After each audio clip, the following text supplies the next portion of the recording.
underscore underscore underscore underscore underscore underscore underscore underscore underscore underscore underscore underscore underscore underscore underscore underscore underscore underscore underscore. The faint hum of hospital machines was the first sound Ethan heard as he drifted into consciousness. Pale morning light filtered through the blinds, casting soft bands across the ceiling tiles.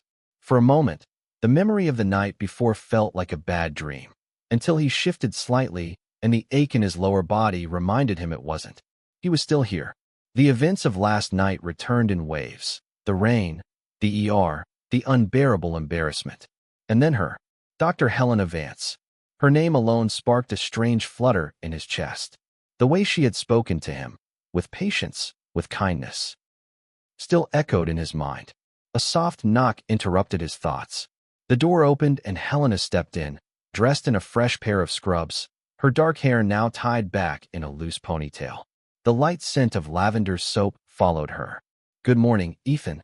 Her smile was gentle, not the practiced smile of a doctor, but something warmer. "How are you feeling?" Ethan pushed himself up on the bed, heart pounding again for reasons that had little to do with pain. "Better," he managed, voice hoarse. "Thank you." Helena moved to his bedside, glancing at his monitors. "That's good to hear. You're stable, and the swelling has gone down a bit overnight. I'll check your vitals and then we'll talk about what's next." She went through the motions of her examination with the same calm precision as before. But this time, Ethan found himself watching her hands as they moved, steady, graceful, reassuring. "You don't have to be nervous," she said softly, catching his gaze. "I'm not." Ethan started, then stopped. He was. Not because of the injury, but because of her. He had never been good with people, especially not with women. Especially not with someone like her. Poised, confident, someone who seemed to belong to an entirely different world. Helena finished the checkup and pulled a chair closer to the bed. "You did the right thing coming in," she said again. "Most people would have waited too long out of embarrassment. You were brave." Ethan flushed, unsure how to respond. Helena smiled knowingly. "And you're probably still worried about it. That's normal. But the worst is over now." They talked quietly for a few more minutes. Helena asked about his classes, his interests. Ethan, despite himself, found the words coming easier than he expected. He spoke of his love for books, his habit of sketching in the margins of his notebooks, his struggles fitting in at university. "You're an artist, then?" Helena said with a smile. I guess so. It's just a hobby." "You shouldn't diminish that. Art is a gift." For a long moment, their eyes met. The air between them shifted, something unspoken passed through that shared silence. Helena was aware of it. Ethan felt it, too, though he didn't understand it. A nurse peeked in with a tray of medication. Helena stood. "I'll let you rest. I'll be back later to check on you again." "Okay. Thank you." Helena. The name felt strange on his tongue, but she had offered it. Helena smiled. "You're welcome, Ethan." A week had passed since Ethan left the hospital, but not a day went by without the memory of Helena returning to him. The way she had spoken to him, not as a doctor, not as someone looking down on him, but as a person. The way she had smiled. That small card with her number remained in the back of his wallet. He'd taken it out more than once, thumb grazing the embossed letters, wondering what it would be like to call. But he hadn't. Not because he didn't want to. Because he didn't know if he was allowed to. And then fate stepped in. It was a gray Saturday afternoon when he wandered into the old bookstore downtown, seeking refuge in worn pages and forgotten poems. The place was nearly empty, the air thick with the scent of old paper and rain-soaked coats. Turning a corner in the poetry aisle, he nearly collided with her. Helena. Gone were the scrubs, replaced with jeans, a soft gray sweater, her hair loose around her shoulders. Her face lit up in surprise. "Ethan," she greeted, her voice warm. "Didn't expect to see you here." Me neither." His heart thundered. "Hi, Helena." For a moment, they just smiled at each other. Then she held up a thin volume. "Rilke, one of my favorites." Ethan nodded. "He's honest, even when it hurts." She tilted her head. "You surprise me, Ethan Moore." He flushed slightly. "I try." Helena hesitated, then asked, "Would you like to grab coffee? There's a little place around the corner." The invitation made Ethan's pulse jump. "Yes, I'd like that." They sat in a small cafe, tucked into a booth near the window. Conversation flowed easier than Ethan expected. They spoke of books first, then of life. He showed her some of his sketches on his phone, shy at first, then more openly as Helena's appreciation proved genuine. "You're very talented," she said softly. "It's just a hobby. It's a gift." He watched her over the rim of his cup, trying to reconcile this woman. So grounded, so open, with the image of the poised doctor who had saved him from one of his most embarrassing moments.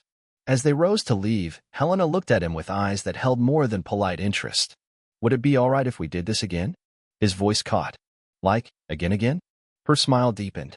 "Yes, again. And so began their new rhythm, casual invitations, slow walks, quiet conversations. Over time, their meetings became a secret highlight of both their lives. Ethan never asked about her job. Helena never mentioned it. They existed in a bubble where status didn't matter, where two people simply enjoyed one another's company. But fate was not done yet. One rainy evening, Ethan stayed late in the campus library. Restless, he browsed news sites to pass the time. And there it was, her face staring back at him from the screen.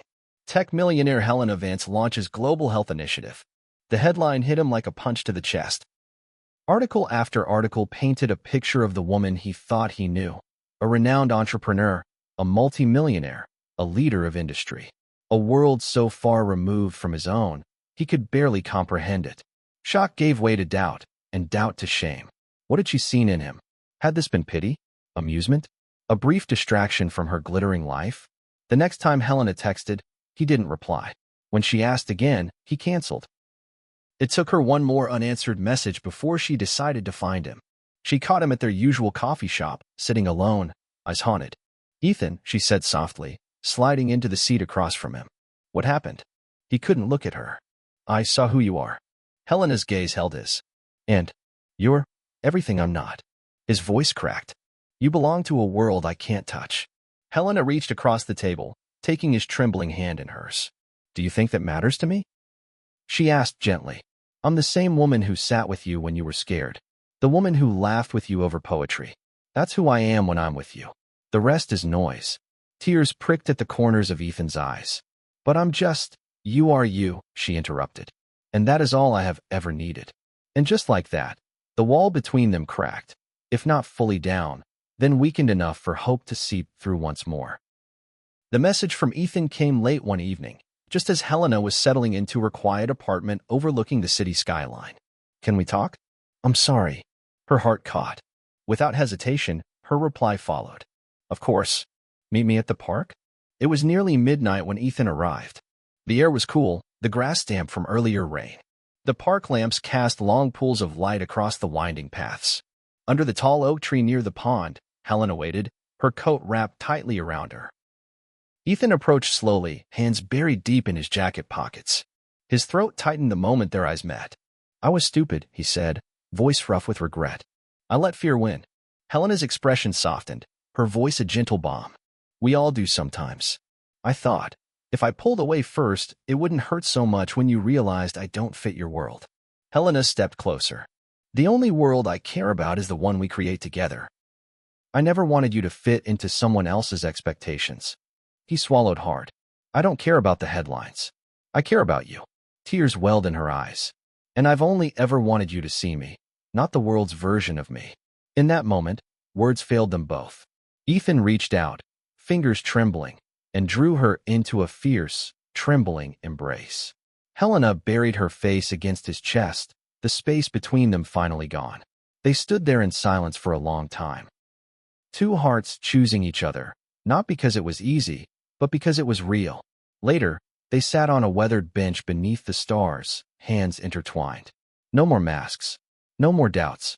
"I was afraid," Ethan admitted softly. "Afraid of what you'd lose if you stayed with someone like me." Helena smiled through tears. "And I was afraid of losing the one person who sees me for who I am, not for what I have." The first light of dawn broke over the city as they rose from the bench, walking side by side. The world around them remained unchanged, full of headlines and expectations. But between them, something had shifted, something stronger than doubt, deeper than fear. As their fingers tightened around each other's, one truth became clear.